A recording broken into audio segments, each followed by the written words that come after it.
Also wrestling unpacking. Raw Productions.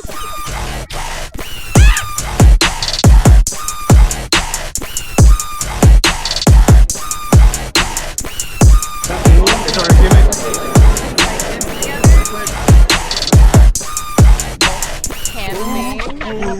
You know it.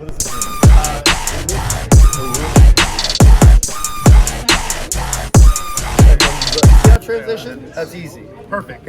What's up, guys? Welcome back to Ultimate Wrestling Unpacking. UwU. Forgot to tell you I have to do this thing for the thumbnail. UwU. I'm joined today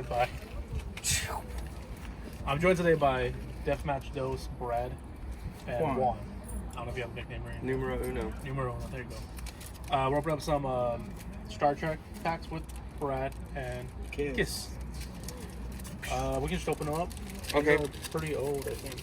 Yeah, 96. 91 and 92. Old as you. No, old as me. Oh, yeah. Yeah, I'm from 91.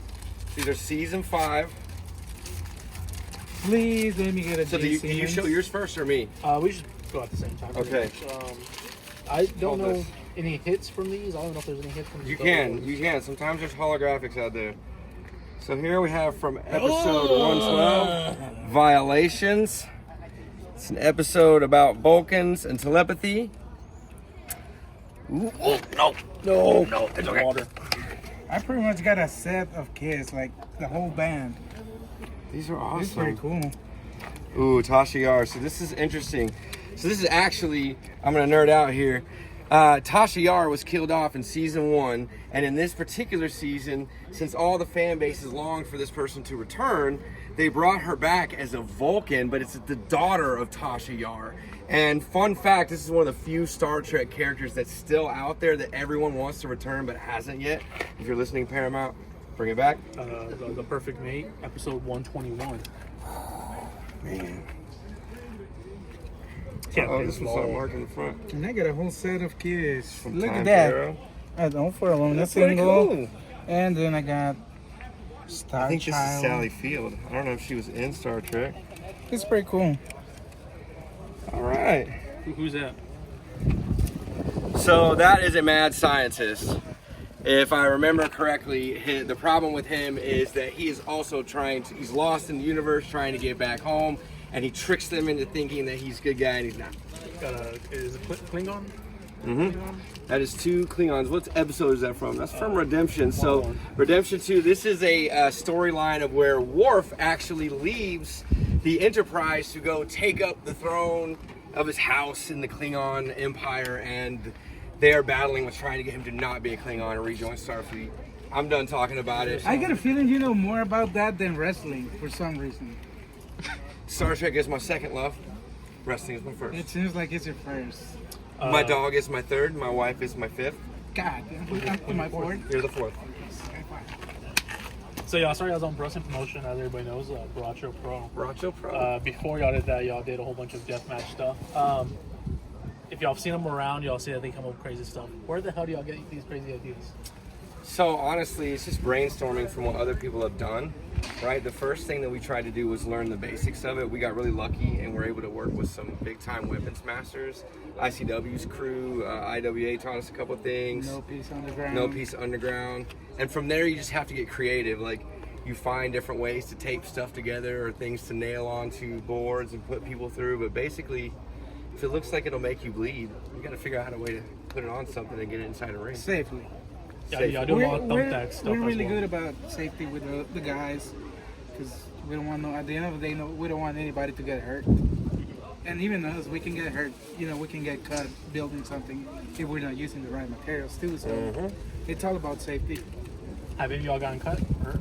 Oh yeah, lots of Scratches, times. little cuts. Is there Nothing anything like major. Nothing major. Nothing major. No. No, nothing major. I think the worst thing actually is down here. Last Death Triad, there was a trash can with gussets, and when I was taking it out to the trash, a fan kicked the trash can on accident, and it shredded me. Have you ever used a cheese grater? We have carried cheese graters around. They're not popular because the problem with the cheese graters is the boys like the big block ones, and those are like $8. So not a lot of people carry those in their tool bag. because they're expensive. And when you get the flat ones, they don't really like them that much for some reason. But they do like the block cheese grater. So if you're ever out there and you want to bring the weapons, a block cheese grater, one of those square ones, boys love them. Yeah, we saw Evil Dead Rise and there was like a scene where they did cheese grater. That movie made me sick, and honestly, in a good way. I love Evil Dead, and it was gory to the point that it just made your insides turn. It was perfect. I love it. Guys, promotion. Y'all just had y'all's second show, about to have y'all's third show. How y'all feel about it so far? How do y'all feel about being promoters? And It's sometimes you wake up and like, especially on the day of the show, and you still like, you want to think like a fan, but you're like, no, I'm here to do the promotion. I have to run a show, so you don't really get to enjoy the shows no more. I realized that after we started running our own shows. It's like you see the matches, but you don't remember anything. It's not the same sitting down watching a show, then having to go on the back multiple times, yelling at people, doing something, then stop doing what you're doing because Something somebody's always calling breaks. you for something else. Something always breaks. Your truck gets stuck in the sand, your ring breaks. It's many things that you need to find a quick solution for. You have to be like really careful when you run your own promotion because there's like I said, everything's gonna break. So you have to think of plan B for everything. Like that's the first thing that I learned is be ready for plan B. Like anything we set up, I think to myself, what am I gonna do when this breaks? Like for example, our first show, right before everything started, the music and the speaker would not connect any longer. We've been playing music for 2 hours and all of a sudden they just disconnect from each other and we can't fix it. And I think the thing that I've learned about it is just be patient, be calm, and just deal with things as they come. But you really, like, the funnest part is promoting the talent. That to me is what has been the most fun. Like finding media people, Secrets Design Studios, if you're watching this, hit them up. But finding people to make our talent look good in those pictures and then pushing everybody, that's the fun part. And 2 last questions. Who's your favorite wrestler of all time, either both of you? Oh shit, man. Do you want to talk about indies or like big one level? indie, one big level. All right, so all-time indie or all-time big level is definitely Eddie Guerrero, and my all-time indie favorite is probably gonna have to be, man, don't quote me on this. Aaron Mercer? Yeah, he's really good. No, that's not what I said. What did you say? I said Dmitry Alexandrov. Like of all the independent? Yeah, I think Dmitry has a well base. He works well with the fans. He works well with the talents. He goes hard in the motherfucking paint every single time. I try not to put it on Front Street. I feel bad having favorites now, but Say my all-time favorite has to be Connect, because he pretty much was the one to receive all the big stars whenever they would go to Mexico, like Hulk Hogan, Ultimate Warrior, Andrew the Giant. He's the only Mexican to be that was able to lift Hulk Hogan and slam him on the ring. And yeah, so he's my favorite, like all big names. And then I would say that my favorite local or no local, like indie, I guess I'll say Insane. I can see. 2 last questions again. If y'all can book anybody in the world for your show, who would it be?